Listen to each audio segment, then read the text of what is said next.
Oh, hi, everybody. Welcome to the recap. Well, the summertime is really kind of slow for news. And I got such a really terrific response from all of you for last week's report on where Bannister Talton uh, captured General Charles Lee. I figured I'd stay with the history theme a little bit. And I went to a local scene here in Morristown. This was George Washington's headquarters. He and Martha and a bunch of his staff lived here in the winter of 1779. He had lookouts down at Fort Nonsense, which I think I've shown you before, but I'm going to do it again. I'm not sure when. And then about 8 miles down the road is Jockey Hollow, where his army was encamped. This is a pretty famous place. I'd take you inside, but it's only open a few days in a week, and I'm not here on the right day. Anyway, really remarkable. George stood right here. He came out here to have a cigarette, take a look around. I love history. Yeah, I'll tell you what, Barstown is really filled with a lot of historical stuff. A lot of historical stuff. Well, okay, enough with history. Let's get on to current events. And of course, the major event occurring tonight, is the opening of the second half of the Mets season, 2025 season.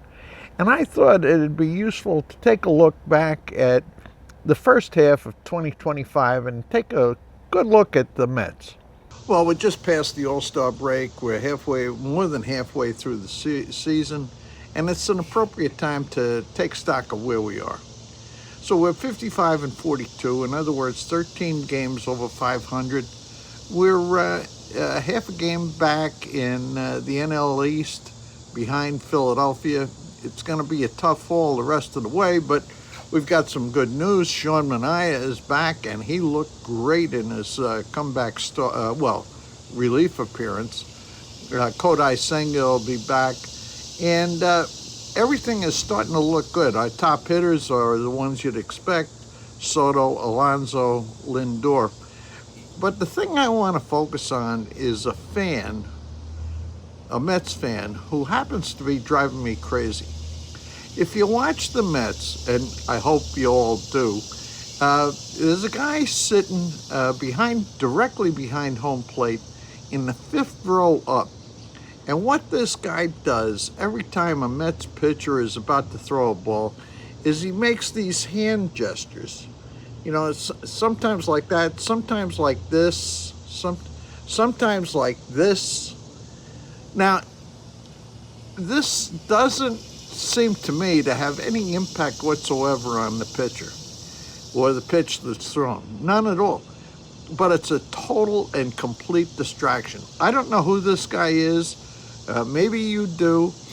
But when you're watching the games, look. When you get that view from the outfield and you see in the pitcher and home plate, 5 rows back from the from the edge of the field, and right next to an exit, there's this fat guy, and he does this on every Mets pitch.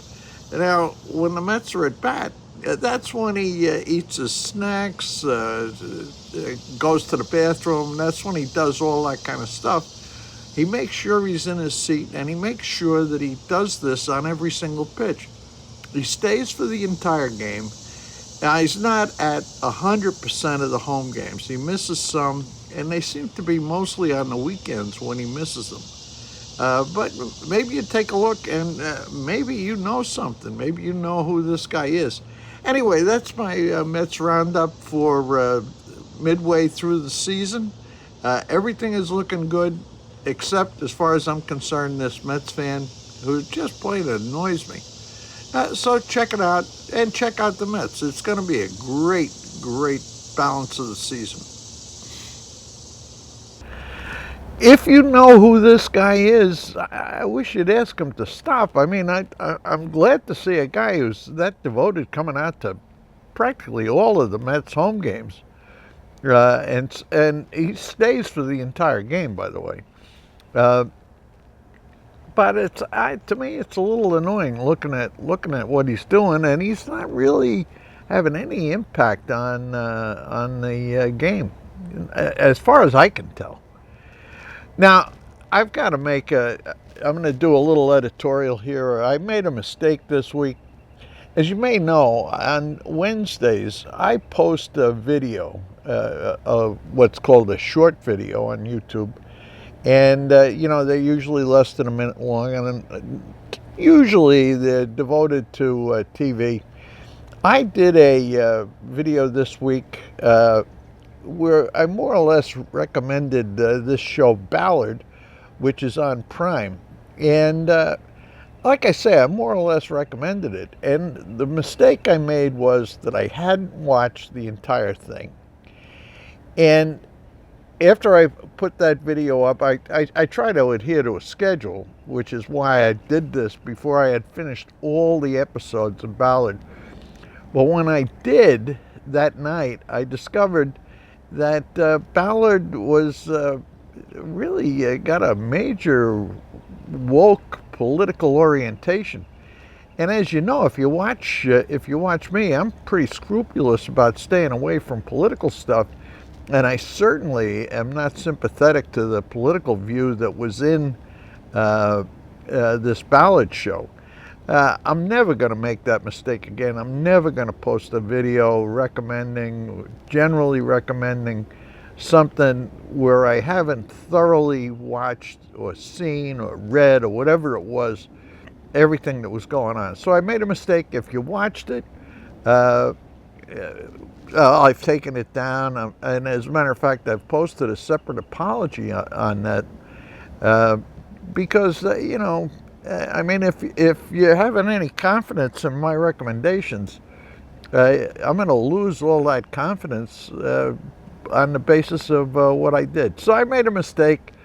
Not going to happen again. And that is sort of it for the news for this week. I'll see you again next week.